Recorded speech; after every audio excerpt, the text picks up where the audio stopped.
Hi guys, James here from Centurion Running. I'm going to talk to you today about how to pick the right footwear for your training and racing. It's one of the biggest questions we get. One of the most frequently asked questions is, what shoes should I be using for this race or in training in this area on this terrain? And the answer is, wear what's comfortable for you. But there are obviously lots of different factors to consider. So we're going to quickly touch upon some of them and draw upon examples from the range we stock here at the Centurion store. Firstly, you want to think about cushioning. How does it feel underfoot? Is it a shoe that, is it a course? Is it a terrain type where you need cushioning and protection underfoot?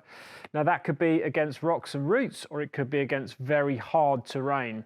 You'll see a complete variety in sole units across different types of footwear.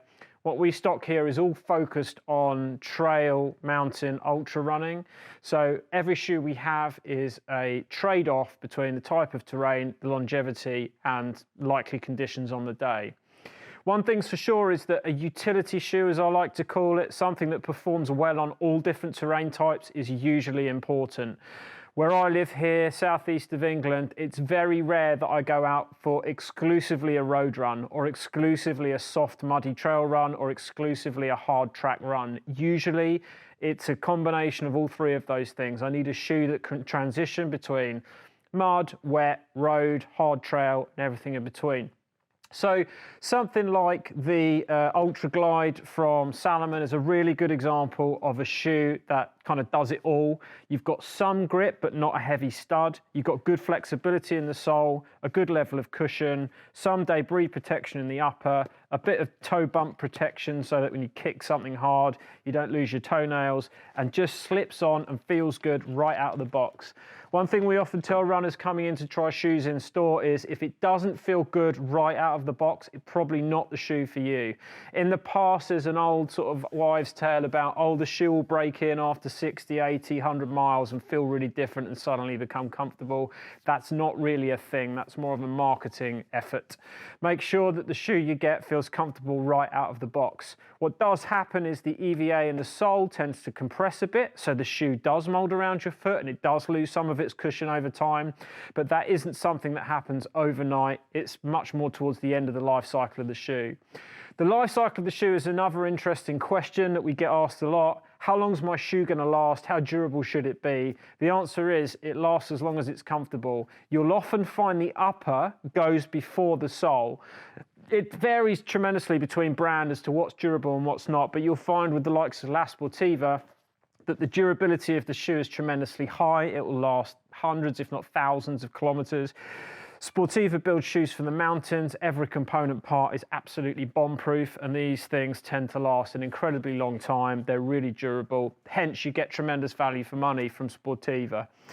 In terms of grip, obviously we've looked at the Ultra Glide, so you've got that sort of very lightweight grip, but it goes all the way through to something like the Wild Cross, where you've got quite an aggressive sole pattern with a deeper stud on it, really good for soft and muddy. The La Sportiva Cyclone is a similar thing. You know, the depth of the lug, the depth of the stud, if you like, is really important. The other component part is weight. Now, if you think about a lightweight shoe, these days, something in the high hundreds of grams range.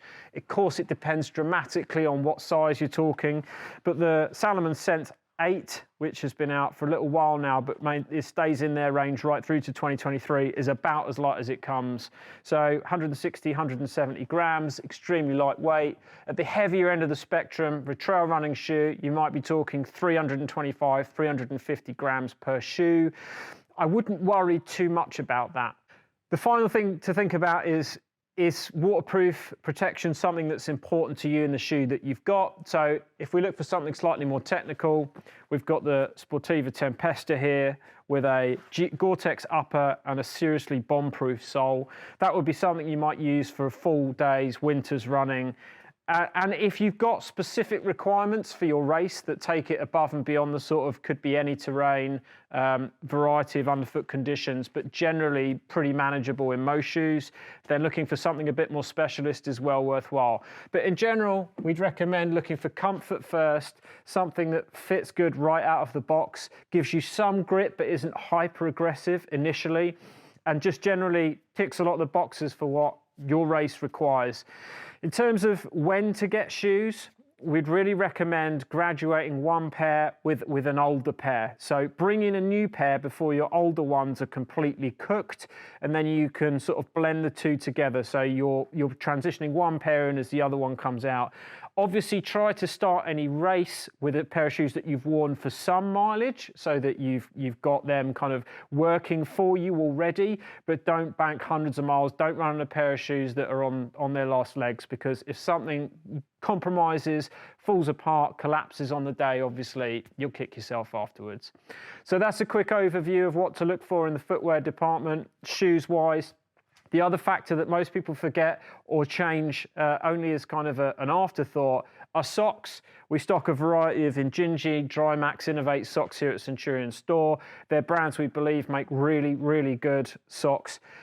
Often the best thing to do, if your footwear's not quite fitting right, or it's rubbing in a certain place and you haven't quite got the right fit, change your socks first. A thinner sock or a thicker sock, or a sock that's performing in a slightly different way, is well worth investigating before you bin the shoes. So look at the range. In Injinji, for example, they go right through from very lightweight, kind of short distance, hot weather socks, all the way through to full trail sock, thick padded with a high cuff right up the calf, gives you protection all round, all conditions.